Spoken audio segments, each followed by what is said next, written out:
শোনো ফ্রোজেনের গল্প। Frozen audible, খেয়াল রাখে তোমার মনের। অসম্ভব, এই বাড়িতে বিয়ে হতেই পারে না, কিছুতেই না। এই কথাটাই বেরিয়ে আসে পঞ্চরুদ্রাণীর মুখ থেকে যখন ও দেখে শ্রীদের গ্রামের পৈতৃক ভিটেটার ওপর বিশাল এক দৈত্যাকার কালো ছায়া। এরপরই রুদ্রাণী অনুভব করে ঠিক এই বাড়িতে ঢোকার আগে গ্রামের মুক্ত পরিবেশের যে তাজা হাওয়া সে পাচ্ছিল, এই বাড়ির চৌকাঠ অতিক্রম করতেই সেটা কোথায় যেন হারিয়ে গেছে। আছে একটা আঁশটে বোঁটকা গন্ধ, যেটা নাকে আসতেই রুদ্রাণীর কপালে ফুটে ওঠে চিন্তার ভাঁজ। রুদ্রাণী বোঝে এই গন্ধ সে ছাড়া বাকিরা উপলব্ধি করতে পারছে না। আর সেই ধারণা যে কতটা ঠিক তা প্রমাণ হয় সুমন বাবুর কথাতেই। এসব তুই কি উল্টো পাল্টা বলছিস রাধু? জানিস ওনাদের কত বড় বংশ? এই এলাকার জমিদার ছিলেন অলোক বাবুর পূর্বপুরুষরা। আমি তো ওনাদের বংশ নিয়ে কিচ্ছু বলিনি ছোটদা। আমি বলছি এই বাড়িতে বিয়ে সম্ভব না। শুধু বিয়ে কেন, এই বাড়িতে কোনো শুভ অনুষ্ঠানই হতে পারে না। এই বাড়ির ওপর ব্রহ্ম পিশাচের ছায়া পড়েছে, যার অর্থ এই বাড়ি ব্রহ্ম শাপগ্রস্ত। কোনো ব্রাহ্মণ পুরুষের অভিশাপগ্রস্ত এই বাড়ি। রুদ্রাণীর কথাগুলো শুনতে শুনতে ত্রি আর শ্রীদের পরিবারের সকলের তো বটেই, এমনকি শিবাইদের বাড়ির সকলেও চমকে যায়। কেবল ত্রিয়ের ঠাকুরদা অম্বরীশ ছাড়া। উল্টে তিনি বরং একটু অবিশ্বাসের সুরেই বলে ওঠেন, এই বাড়িতে প্রতিষ্ঠিত রাধা মাধব আছেন, আর তার নিত্য পূজাও হয়। এর চেয়ে শুভ কাজ কি আর কিছু হতে পারে? এ কথা শুনেই চমকে ওঠে পঞ্চরুদ্রাণী নিজেই। এই বাড়িতে প্রতিষ্ঠিত দেবতার পুজো হয়, তাও রোজ। তাহলে তো আমি একবার সেই পুজোর স্থান দেখতে পারি। অম্বরীশবাবু মুখে একটা বাঁকা হাসি খেলিয়ে তার ছেলেকে বলেন, ওনাকে রাধা মাধবের মন্দিরে নিয়ে যাও। এই বাড়িতে প্রতিষ্ঠিত দেবতার নিত্য পুজো হয় কথাটা শোনার পর থেকেই রুদ্রাণীর মনের সংশয় যেন আরো বেড়ে যায়। সে মনে মনে বলে, এ কি করে সম্ভব? অভিশপ্ত বাড়িতে দেবতার পুজো, তাও রোজ। এরপরেই রুদ্রাণী মন্দিরের সামনে আসে, আর সেখানে প্রবেশ করতেই ও যেন বুঝতে পারে দেবতার স্থানে তার আশেপাশে যে শুভ শক্তি সে প্রতিনিয়ত অনুভব করে অন্য যে কোনো মন্দিরে, এখানে সেটা একেবারেই অনুপস্থিত। সে বোঝে এ সব কিছুই ঘটছে বাড়ির ওপর পড়া ওই কালো ছায়ার কারণে। তাও রুদ্রাণী ধীর পায়ে মন্দিরের গর্ভগৃহে প্রবেশ করে এবং দেখে সেখানে একটা প্রদীপও জ্বলছে না।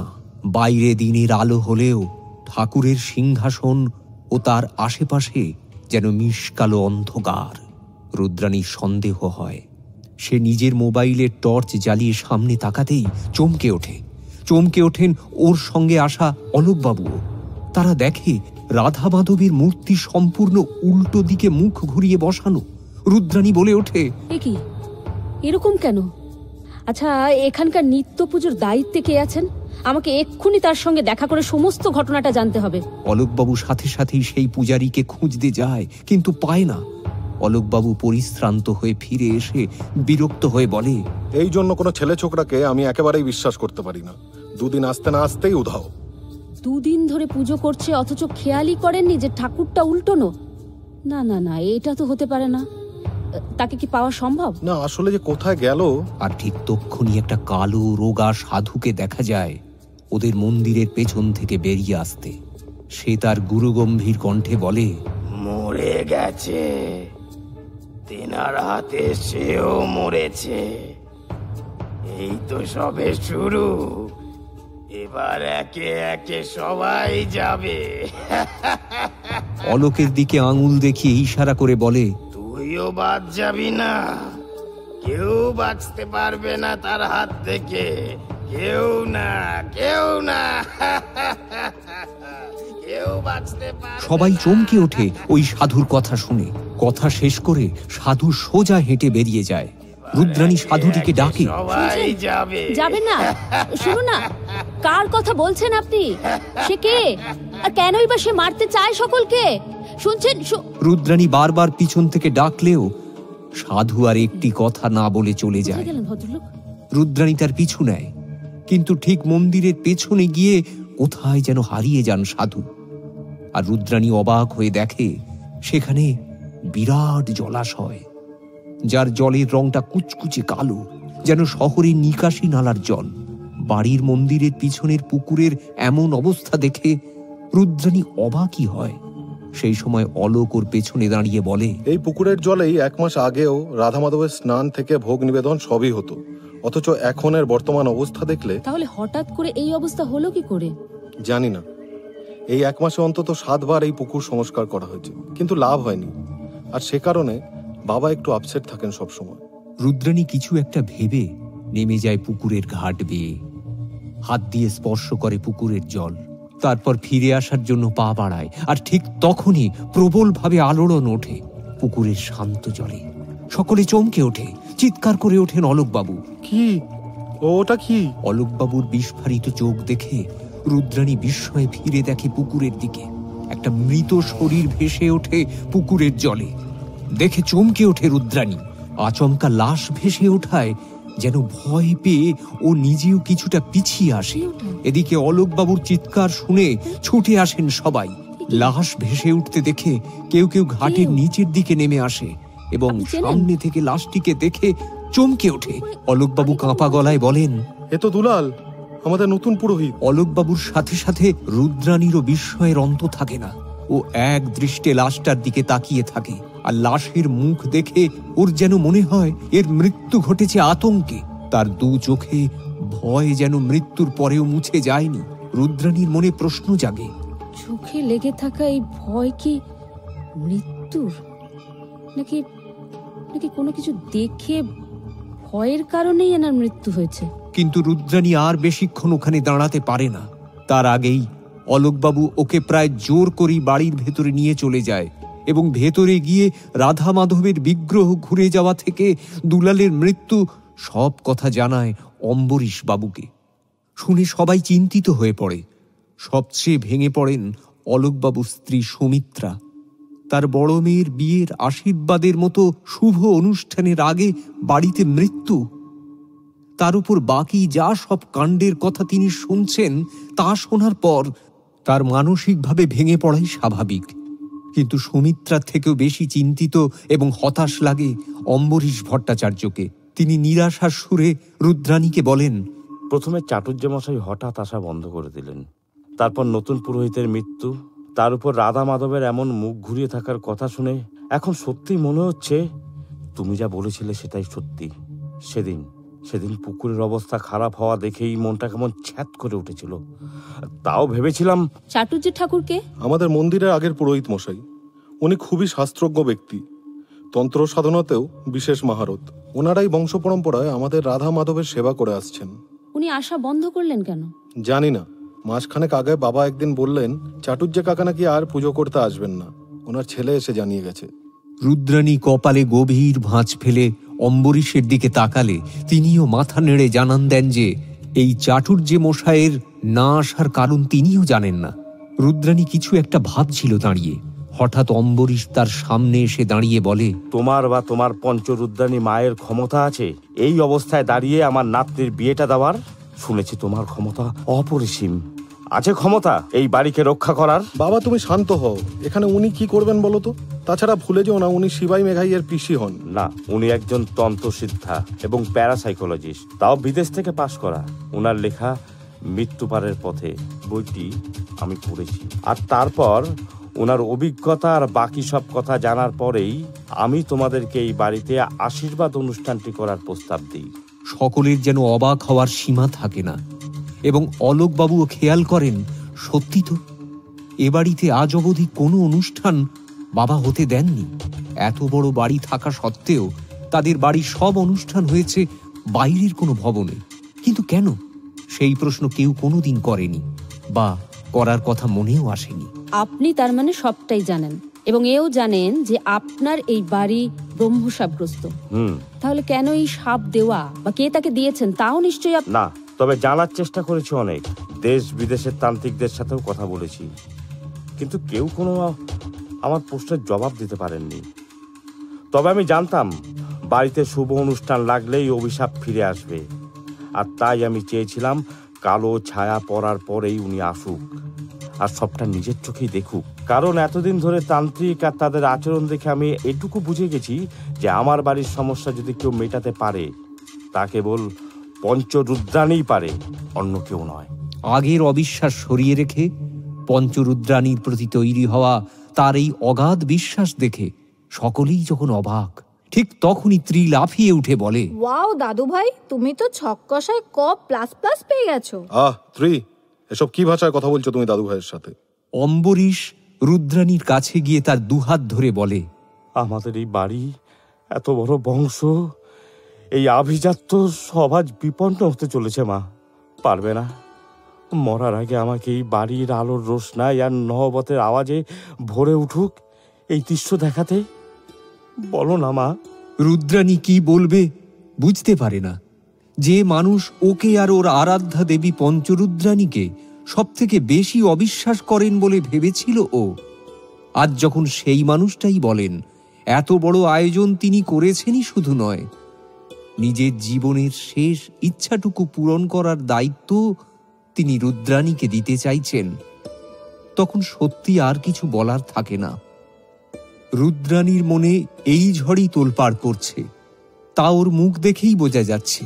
ও কেবল একবার নিজের দাদা সুমন বাবু আর একবার শিবাই, মেঘাই ও বাকিদের দিকে তাকায়।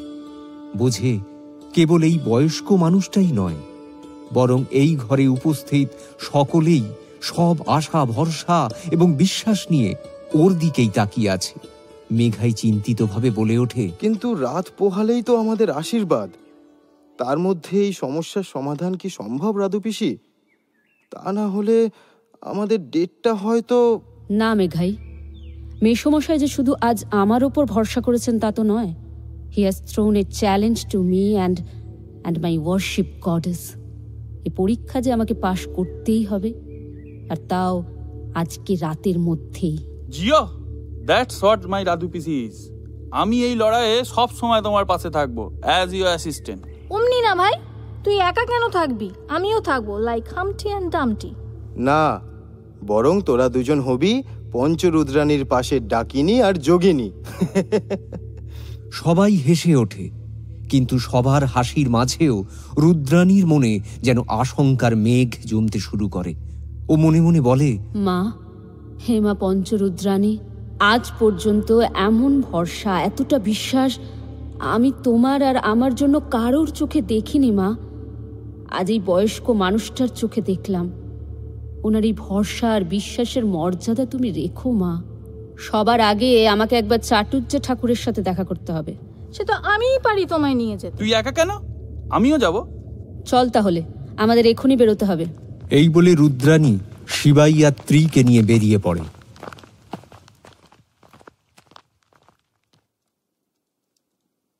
একটি ঘরের মেঝেতে রক্ত দিয়ে আঁকা একটা বিরাট গোলাকৃতি ছক, তাকে ঘিরে চারিদিক থেকে 5টি ত্রিভুজ আঁকা, অনেকটা ছোটদের আঁকা ফুলের মতো দেখতে লাগছে। আর সেই ছকের উপর হাতে আঁকা একটা ম্যাপ, প্রতিটি ত্রিভুজের মাথায় বসানো একটি করে একেবারে কাঁচা সবুজ হরিতকি। সেই ছকের পাশেই একজন যজ্ঞকুণ্ড সাজিয়ে তাতে যজ্ঞ করছেন। গোটা জায়গাটা লাল সিঁদুর দিয়ে সাজানো, তার সাথে জায়গায় জায়গায় ছড়িয়ে ছিটিয়ে আছে রক্ত। যে ব্যক্তি যজ্ঞ করছেন তার গলায় হাতে রুদ্রাক্ষের মালা, গালে চাপা দাড়ি, মাথায় সিঁদুরের বদলে তাজা রক্তের তিলক। যজ্ঞকুণ্ডের আগুনের আভায় যা জ্বলজ্বল করছে। তার 2 চোখ লাল। সে মুহূর্তে একটি নরকঙ্কালের করটি হাতে তুলে নিয়ে তার আসনের সামনে রাখে এবং নিজের ডান হাতে একটি ছুরি তুলে নিয়ে সেই ছুরি দিয়ে নিজের বাম হাতের তালুতে আঁচড় কাটেন। ছুরিটাতে এতটাই ধার যে সেই এক আঁচড়ে তার হাতের তালু দিয়ে রক্ত ঝরতে শুরু করে। তিনি সেই রক্তের এক বিন্দুও বাইরে না ফেলে সমস্তটাই ফেলেন করটির মধ্যে এবং তারপর পাশে রাখা পাত্র থেকে কিছুটা কালো তিল, সিঁদুর আর একটি হরিতকি আগুনে পুড়িয়ে সেই করটির মধ্যে ঢালেন এবং তারপর নিজের ডান হাতে সেই করটি ধরে সোজা যজ্ঞকুণ্ডের আগুনের ওপর ধরে বিড়বিড় করে মন্ত্র পড়তে শুরু করেন।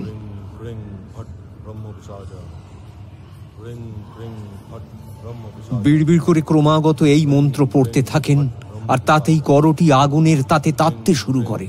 ফলে করটির ভেতরে রাখা রক্ত সিঁদুর, হরিতকি ও কালো তিলের মিশ্রণটি ক্রমে আগুনে তেতে ফুটতে শুরু করে। যতক্ষণ না সেই মিশ্রণ ফুটতে শুরু করছে ততক্ষণ তিনি একইভাবে আগুনের ওপর নিজের হাত রেখে সেই করটিটি ধরে রাখেন। ক্রমে করটির সঙ্গে সঙ্গে তার হাতও জ্বলতে শুরু করে। সেই মানুষটির ব্যথা যন্ত্রণায় দু চোখ লাল হয়ে ওঠে। আগুনের লেলিহান শিখায় তাকে সাক্ষাৎ পিশাচ মনে হয়। এবার সেই মিশ্রণ টকবক করে ফুটতে শুরু করলে মুহূর্তে সেই মিশ্রণটিকে একটি মাটির ছোট সরার মধ্যে ঢালেন এবং দেখা যায় রক্তের রং আগুনে ফোটায় বেশ কালো হয়ে উঠেছে।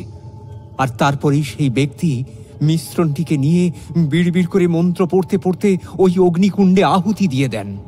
আহুতির সাথে সাথেই আগুনের শিখা দপ করে বহু দূর পর্যন্ত উঠে আবার নেমে আসে।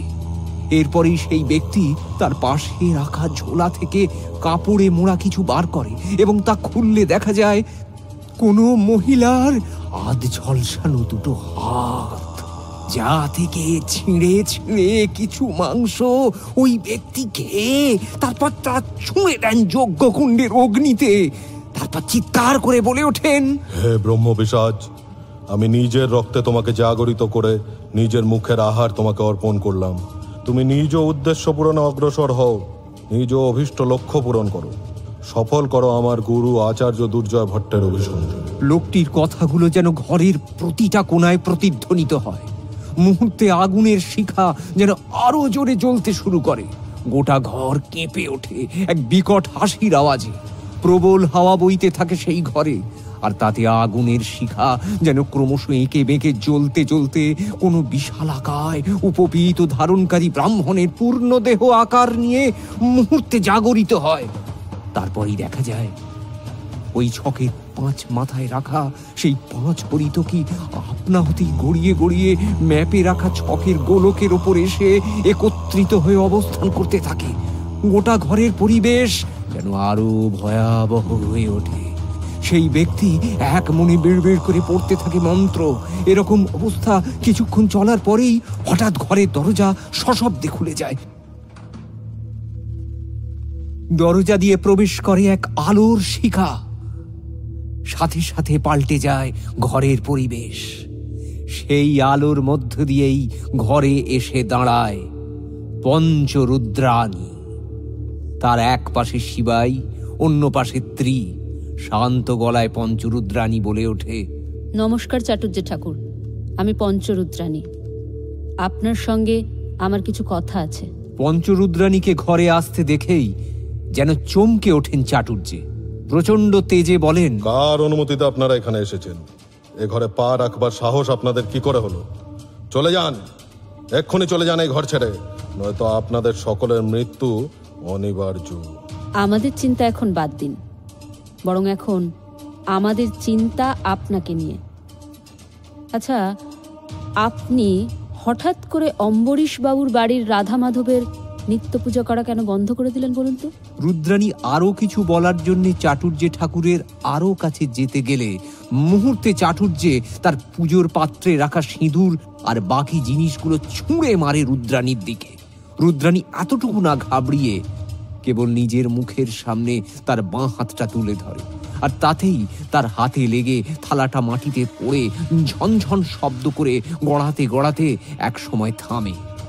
এদিকে ওই থালার সিঁদুরের বেশ কিছুটা রুদ্রাণীর মুখেও ছিটকে লাগে, যাতে তার রক্তিম লালিত্যপূর্ণ মুখটা যেন আরো লাল হয়ে যায়।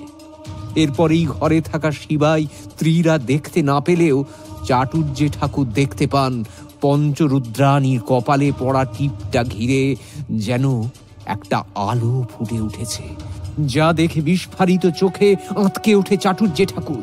তারপর আতঙ্কে সুরে বলে ওঠে, আমি কিছু জানি না, আমি আমার গুরুর আদেশ পালন করছি মাত্র, আমি কিছু জানি না। আমি এ কথা বলতে বলতেই এতটুকু কাউকে সময় না দিয়ে তিনি নিজের ঝোলায় রাখা একটি কাঁটাযুক্ত ধুতুরা ফল নিজের গালে পুরে গিলে নেন। মুহূর্তে তার শরীরে বিষক্রিয়া হতে শুরু করে, তার মুখ দিয়ে রক্তসহ গ্যাজলা গড়িয়ে পড়ে। আর কাউকে এক মুহূর্ত সময় না দিয়ে মৃত্যুর কোলে ঢলে পড়েন চাটুর্যে। পঞ্চরুদ্রাণী দৌড়ে যায়, শিবাই ত্রিরা দৌড়ে আসে, কিন্তু কারোর আর কিছুই করার থাকে না। রুদ্রাণী চাটুর্যে ঠাকুরের মৃতদেহের খোলা দু চোখ বুজিয়ে দিয়ে কপালে হাত দিয়ে বিড়বিড় করে মন্ত্র পড়তে থাকে। নমঃ শান্তি। গুরু যদি শিষ্যকে কুপথে চালিত করে, তাহলে মৃত্যুবরণ করা ছাড়া শিষ্যের আর কি বা করণীয় থাকে? চাটুর্যে ঠাকুরের থেকে তো কিছু জানা গেল না রাধু বিবি।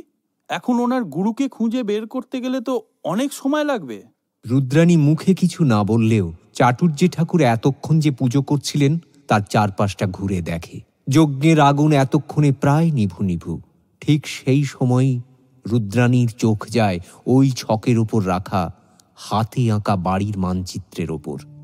আর গোলের ঠিক যেইখানে হরিতকিগুলি একসাথে অবস্থান করছিল, বাড়ির মানচিত্রে তা ঠিক কোন জায়গাটা সেটা ভালো করে দেখে নিয়ে মানচিত্রটি তুলে নিয়ে ত্রিকে দিয়ে বলে, এই ম্যাপটা কোথাকার চিনতে পারছিস ত্রি? ত্রি মাথা নাড়িয়ে না বললে রুদ্রাণী হেসে বলে, তুই না পারলেও আশা করি তোর দাদু এটা ঠিক চিনতে পারবেন।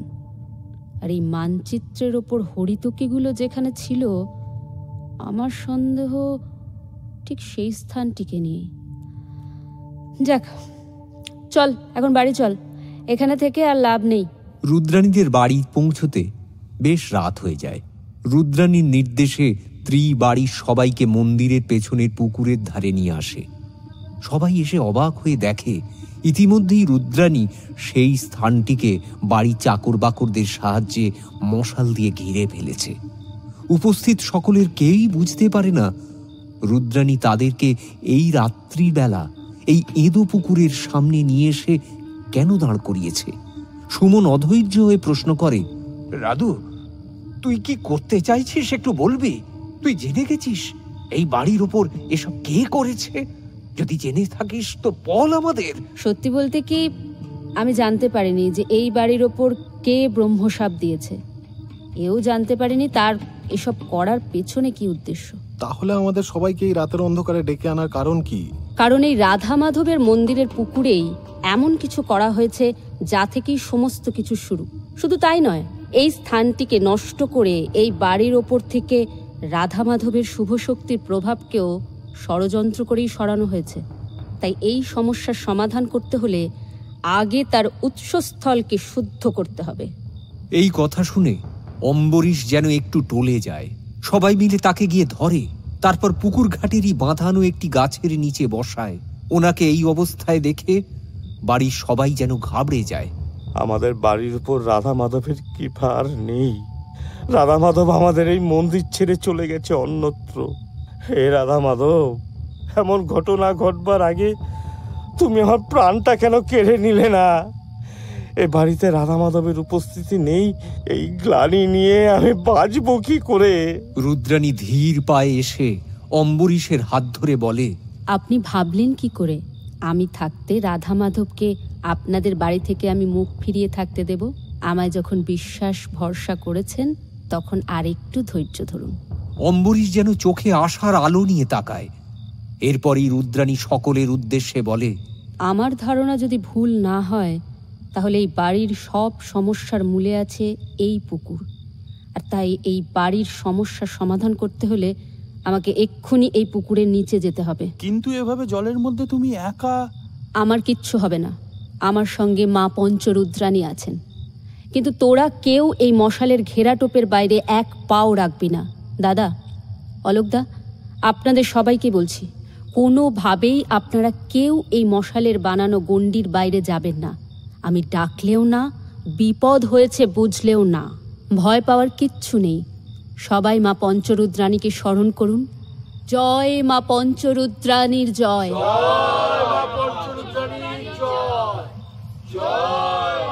মায়ের নামে জয়ধ্বনির মাঝেই রুদ্রাণী আর এতটুকু সময় নষ্ট না করে সোজা ঝাঁপ দেয় পুকুরের জলে। ঝাঁপ দিয়ে কিছুটা সাঁতরে গিয়েই হঠাৎ ডুব দেয় রুদ্রাণী। তাকে আর দেখা যায় না। ত্রিভয়ে এগিয়ে যেতে গেলে শিবাই ওকে টেনে ধরে। কি করছিস? শুনলি না কি বলে গেল রাধু বিবি? এখান থেকে নট নরণচরণ। কিন্তু রাধু পিসিকে তো দেখাই যাচ্ছে না। রাধু পিপি সাঁতারে স্টেট চ্যাম্পিয়ন, ডুব সাঁতার দিচ্ছে, চাপ নিস না। স্ত্রী চুপ করে যায় আর রুদ্রাণী ডুব সাঁতারে ক্রমশ পুকুরের গভীরে চলে যায়। সকলের চোখে মুখে উৎকণ্ঠা এবং আতঙ্কের ছাপ স্পষ্ট।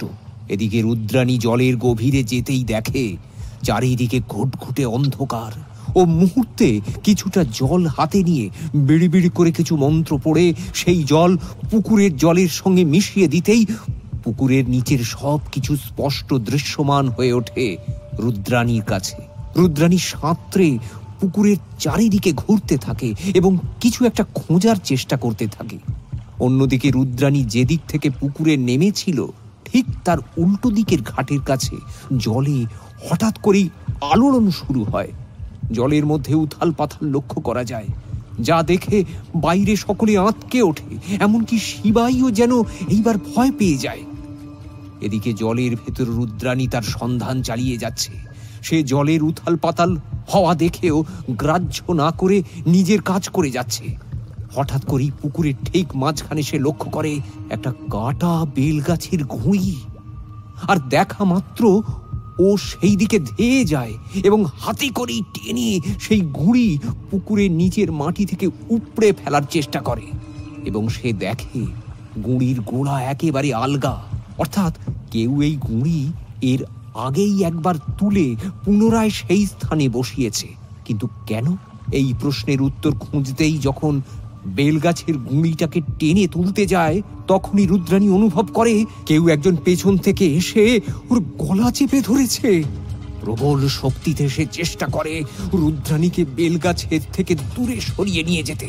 রুদ্রাণীর গলায় চাপ বাড়তে থাকে, একই জলের তলার চাপ, তার উপর গলায় চাপ পড়ায় রুদ্রাণী নিঃশ্বাস নিতেও কষ্ট হয়। এইবার সেই অবস্থায় রুদ্রাণী কেবল তার আরাধ্যা দেবী পঞ্চরুদ্রাণীকে ডেকে চলে। জয় মা পঞ্চরুদ্রাণী, জয় মা পঞ্চরুদ্রাণী, জয় মা। পঞ্চরুদ্রাণীর নাম নিতে নিতে রুদ্রাণী পুনরায় কিছুটা জল হাতে নিয়ে আবারও তাতে মন্ত্র পড়ে এবং এইবার তার নিজের শরীরের পেছনে ছুঁড়ে মারে। আর তাতেই রুদ্রাণী অনুভব করে তার গলা যে ধরেছিল সে যেন মুহূর্তে তাকে ছেড়ে দূরে চলে গেছে। রুদ্রাণী একটু ধাতস্থ হয়ে আবারও নিজের লক্ষ্যের দিকে এগিয়ে যায় এবং এবার বেলগাছের গুঁড়িটা এক ঝটকায় তুলেই যা দেখে তা দেখে চমকে ওঠে রুদ্রাণী নিজেই। রুদ্রাণী দেখে বেলগাছের গুঁড়ির নিচে পোঁতা আছে একটি প্রমাণ মাপের মহিষের মাথার কঙ্কাল। সেই কঙ্কালের শিং দুটির মধ্যে একটি পইতে জড়ানো। রুদ্রাণী হাত বাড়িয়ে তা তুলতে গেলে জলের তলাতেও সেই মহিষের মাথার কঙ্কাল এত উত্তপ্ত হয়ে থাকে সে স্পর্শ অবধি করতে পারে না, হাত সরিয়ে নেয়। এদিকে জলের মধ্যে উথাল পাথাল শুরু যে হয়েছে তা থামার নাম নেই। চারিদিক উথাল পাথাল করে কোনো এক অদৃশ্য শক্তি যেন গোটা পুকুর জুড়ে দাপিয়ে বেড়ায়। সবাই ভয়ে কাঁটা, এমনকি রুদ্রাণীকে নিয়েও চিন্তার পারদ বিপদ সীমা অতিক্রম করবেই এবার। আর ঠিক সেই সময় সকলের কানে আসে রুদ্রাণীর চিৎকার।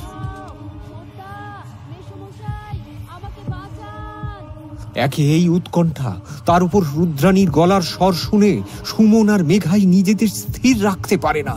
এগিয়ে যেতে গেলে শিবাই তাদের সামনে এসে দাঁড়ায়। না বাবা, রাধু পিপি নিষেধ অমান্য করো না। রাধু পিপি আগে থেকেই আঁচ করেছিল যে তার গলায় কেউ আমাদের ডাকবে, আর তাই আগে থেকেই সাবধান করে গেছিল। হ্যাঁ বাবা, কোনো অশুভ শক্তির ক্ষমতা নেই যে ওর বিপদ ঘটায়। সকলের বারণ শুনে মেঘাই আর সুমনবাবু দুজনেই পিছিয়ে যায়। অন্যদিকে জলের তলায় রুদ্রাণী তখন চোখ বন্ধ করে একনিষ্ঠভাবে দেবী পঞ্চরুদ্রাণীর নাম জপ করে চলেছে। কয়েকবার নাম স্মরণ করার পরেই সে নিজের দুচোখ খোলে। অসম্ভব তেজ ও দীপ্ত সেই দৃষ্টি। আবারও রুদ্রাণীর কপালের মাঝে গোল করে একটি আলোক রেখা ফুটে ওঠে। এলো চুলে রুদ্রাণীকে তখন জলে নিমজ্জিতা সাক্ষাৎ দেবী স্বরূপা বলেই মনে হয়। রুদ্রাণী আর অপেক্ষা না করে সোজা গিয়ে সেই মহিষের মাথা হাতে তুলে নেয় এবং তার শিঙে জড়ানো পৈতের সুতোগুলোকে এক টানে ছিঁড়ে দেয় এবং পঞ্চরুদ্রাণী মাকে স্মরণ করে বলে ওঠে, মা, এই আত্মার মুক্তি ঘটাও মা, মুক্তি ঘটাও। তোমার চরণে স্থান পেয়ে সব গ্লানি মুছে যাক মা। মুহূর্তে চারিদিক একেবারে শান্ত নিস্তব্ধ হয়ে যায়।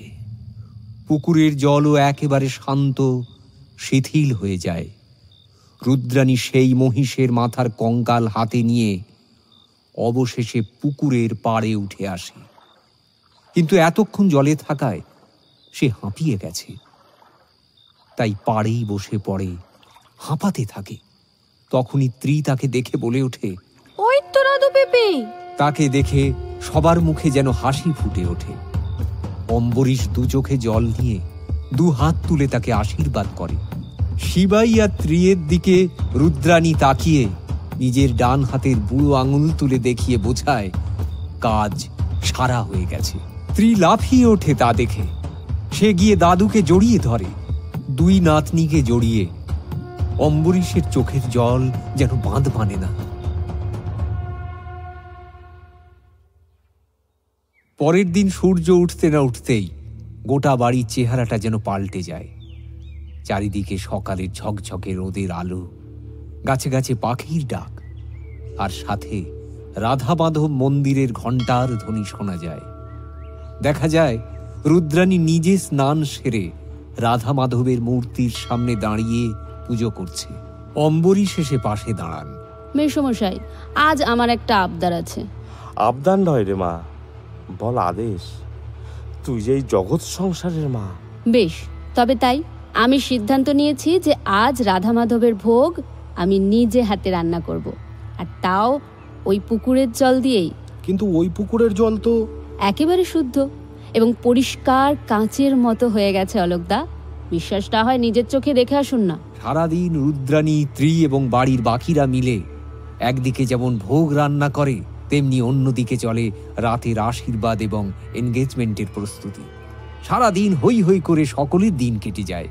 অম্বরীশের যেন খুশির সীমা থাকে না। এভাবে যে তার শেষ ইচ্ছা পূরণ হবে তা তো কখনোই কল্পনা করেননি। আজ সবটাই সম্ভব হলো কেবলমাত্র রুদ্রাণীর জন্য। নিজের পরলোকগতা স্ত্রীর ছবির সামনে দাঁড়িয়ে এসব কথাই ভাবছেন অম্বরীশ। শিবাই আর ত্রি আসে দাদুকে রাধা মাধবের মন্দিরে নিয়ে যাওয়ার জন্য। দাদা আর দিদির আশীর্বাদ এবং এনগেজমেন্ট যে সেখানেই হবে, অম্বরীশ আর দেরি করেন না। বেরিয়ে পড়ে নিজের ঘর থেকে তার নাতনি আর শিবাইয়ের হাত ধরে। ওদিকে মন্দিরে চলছে পুজো। মেঘাই হঠাৎ রুদ্রাণীকে বলে, রাধু পিপি, শ্রীকে যে পরাবো সেই আংটিটা তো দাও। না, আংটিটা তুমি তখনই পাবে যখন কথা দেবে যে শিবাইকে যা দিয়ে ব্যাচেলার পার্টি দিয়েছো তার দ্বিগুণ দামি কিছু দিয়ে আমাদের সঙ্গেও নিজের ব্যাচেলার পার্টি সেলিব্রেট করবে। আবার খরচা? ও যা খসিয়েছে তাতেই এখনো বুকে ব্যথা করছে। বিয়ে করছো বলে কথা, এটুকুতে ব্যথা পেলে আজীবন বউয়ের ব্যথা দূর করবে কি করে? ব্যাচেলার পার্টি দাও, আংটি নাও। হ্যাঁ, আমারও চাই। হাজার হোক, I am the match maker here. আচ্ছা বাবা, ঠিক আছে ঠিক আছে, সবাই যখন ব্যথা দেবেই বলে ঠিক করেছো তখন আর কি করার। এবার অন্তত আংটিটা দাও। আমি কথা দিচ্ছি দুই ফ্যামিলিকে একসঙ্গে ব্যাচেলার পার্টি দেবো। একেবারে মন্দিরের ভেতরে আংটি পরাবার সময় পাবি। হবু বর কনে সমেত বাড়ির সবাই মিলে মন্দিরে এসে উপস্থিত হয়। একেবারে হোমযজ্ঞ সহ সকল আচার উপাচার মেনে আজ পুজো হচ্ছে রাধা মাধবের। সকলের সাথে মন্দিরে পা রাখে রুদ্রাণী। তার কানে আসে পুরোহিতের মন্ত্রপাঠ, যাগযজ্ঞের মন্ত্র, আর ঠিক তার সাথে যেন শুনতে পায় আরো কারুর কণ্ঠ একটানা মন্ত্র পাঠ করে চলেছে। কিন্তু সে মন্ত্র যে রাধা মাধবের পুজোর নয়, বেশ বোঝে রুদ্রাণী। তার ভুরুতে ভাঁজ পড়ে। সে চারিদিকে নজর ঘোরায়, কিন্তু কাউকে দেখতে পায় না। একসঙ্গে ৩-৪ জন পুরোহিতের মন্ত্র পাঠের কারণে সে বুঝতেও পারে না এর উৎস কোথায়। এর মধ্যে শেষে আংটি বদলের পালা আসে। স্ত্রী প্রথমে আংটি পরিয়ে দেয় মেঘাইয়ের হাতে। এরপর মেঘাইয়ের পালা এলে সে রুদ্রাণীর দিকে তাকালে রুদ্রাণীকে অন্যমনস্ক দেখে। আরে রাধু পিপি, আংটিটা দাও। অন্যমনস্ক ভাবেই চারিদিকে তাকাতে তাকাতে রুদ্রাণী আংটি দেয়। তার মনে যেন এক অস্থিরতা কাজ করছে। সবাই যেখানে আনন্দ করছে, তার মনে যেন এক উৎকণ্ঠা দানা বাঁধছে নতুন করে।